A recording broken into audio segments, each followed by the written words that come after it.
Hello and welcome to English for Everyone, where we practice real-life American English. Today we're going to learn some great vocabulary, so let's get started. Today we're looking at these two words, electric and electrical. A common mistake that I hear from my students is this. They use the word electrical when they need to use the word electric. They're not used the same. They're different. So what's the difference? Well, I use the word electric when I talk about something that is powered by electricity. For example, an electric car or an electric can opener. These things are powered by electricity. We say electric. We cannot say an electrical car, and we cannot say an electrical can opener. We use the word electric for these things. Example, this is an electric car. I don't have an electric car. I have a regular car. What about you? Do you have an electric car? Very good. We see the pronunciation, electric. The TR makes the ch sound like in chicken, plus the R, trick. Electric. This is an electric can opener. I have one of these. I have an electric can opener. What about you? Do you have an electric can opener? Very good. So how do we use this word? How do we use the word electrical? It's for things related to electricity. For example, the car is having electrical problems. It's not having electric problems, it's having electrical problems. Things related to electricity. So the mechanic needs to check out the car's electrical system. Not electric system, but electrical system. Again, things related to electricity. Let's practice. Is the car having electrical problems? That's right, the car is having electrical problems. Does the mechanic need to check out the car's electrical system?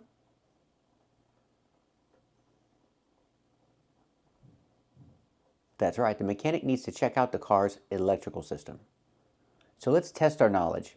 If we talk about a storm that has thunder and lightning, do we call it an electric storm or an electrical storm?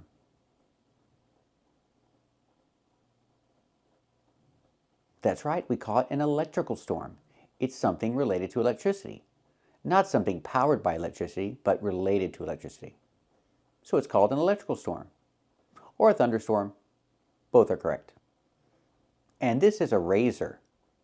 What do we call it? An electrical razor or an electric razor?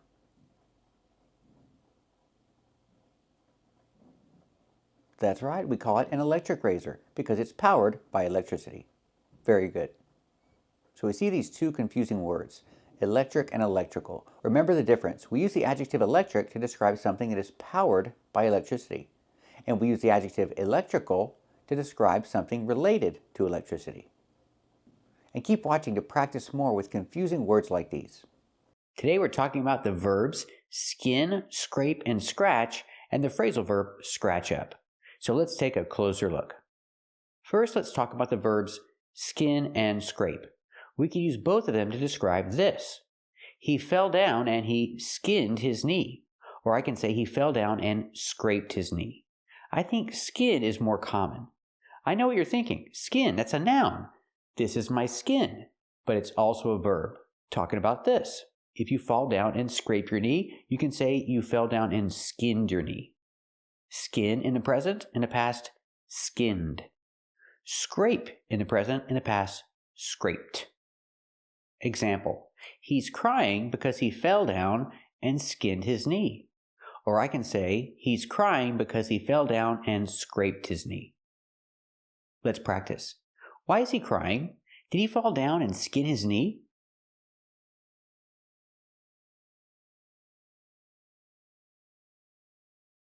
That's right. He's crying because he fell down and skinned his knee. Let's practice with scrape in the past. Scraped. Why is he crying? Did he fall down and scrape his knee?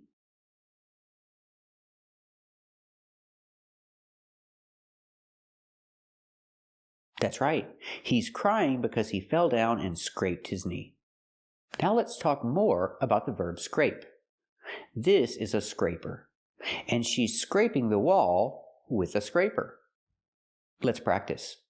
What is this thing called? Is it called a scraper?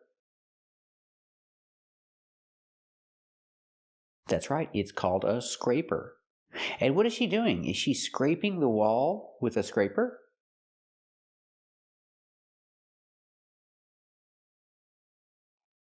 That's right, she's scraping the wall with a scraper.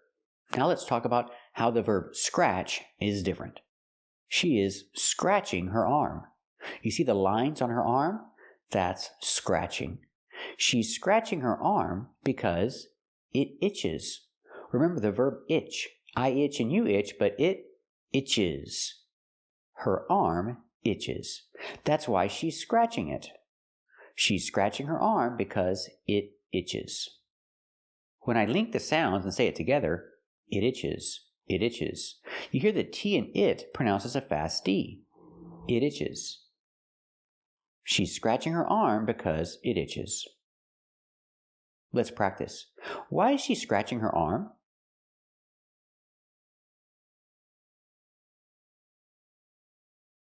That's right, she's scratching her arm because it itches. Pronunciation. We hear she's scratching her. She's scratching her arm. Remember, her is not a stressed word, so we don't pronounce the H. You hear scratching her, scratching her. She's scratching her arm because it itches. And now look at her arm. Her arm is all scratched up. We use the phrasal verb scratch up when it's completely scratched. It's scratched all over. We say her arm is scratched up. Or I can express emphasis with all. Her arm is all scratched up because she scratched it a lot. Now her arm is all scratched up. Let's practice. Is her arm all scratched up? That's right, her arm is all scratched up. She needs to stop scratching it. Another example. The cat scratched her. Pronunciation. The cat scratched her. Not scratched her, but scratched her. Her is not a stressed word, so the H is silent. You hear scratched her. The cat scratched her.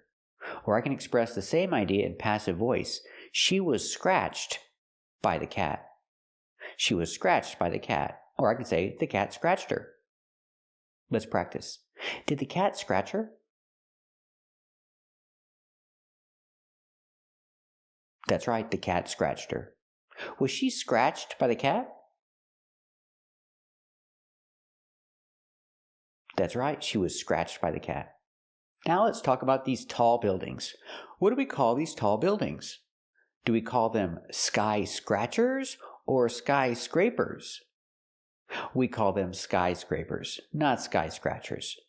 These are called skyscrapers. Tall buildings are called skyscrapers. Let's practice. What do you call these tall buildings? Are they called skyscrapers? That's right, they're called skyscrapers. So remember the difference between these verbs, skin, scrape, and scratch. And also remember the phrasal verb, scratch up, because it's different. Thank you for watching, and keep watching to practice with more confusing vocabulary. Today we're going to learn some confusing vocabulary, so let's get started. Today we're talking about this word, shed. It can be a noun and it can be a verb. First, let's talk about the noun. A shed. It's a countable noun, so we have to use the article a. A shed. This is a shed. It's like a little house used for storage. You store things in a shed. Example, this is a shed, and I store my lawnmower in the shed. If I speak in general, I say this is a shed. But if I talk about my specific shed, I use the article the. I store things in the shed, or I store things in my shed. I store my lawnmower in the shed, and I keep my tools in the shed too. Let's practice. Do you keep your lawnmower in the shed? Very good. And what about your tools? Do you keep your tools in the shed too? Very good. Now let's talk about the verb shed. What does it mean? It means to give off. For example, a snake can shed its skin. The skin comes off. That's shed, the verb. Let's practice. Do snakes shed their skin? That's right. Snakes shed their skin. Another example, dogs and cats. They shed too. They shed their hair or they shed their fur. But you don't have to say hair and you don't have to say fur. You can just say shed. Cats shed and dogs shed. My cat sheds all over my couch. It's not a good thing, but it happens. Let's practice. Do cats shed? That's right, cats shed. And right now, is the cat shedding? That's right, the cat is shedding. You can also shed tears. It's the same idea. You're giving off tears. They're coming out of your body. You can shed tears. Example, he didn't cry at all. He didn't shed a tear. Let's practice. Did he cry at all? Did he shed a tear? That's right, he didn't shed a tear. So remember, shed can be a noun and shed can be a verb. If it's a noun, it's countable, a shed, for storage. And the verb means to give off. And we can use it in different situations. Thank you for watching. And if you like this video, subscribe to our channel. And if you want to become a member, click the join button. And we'll see you next time.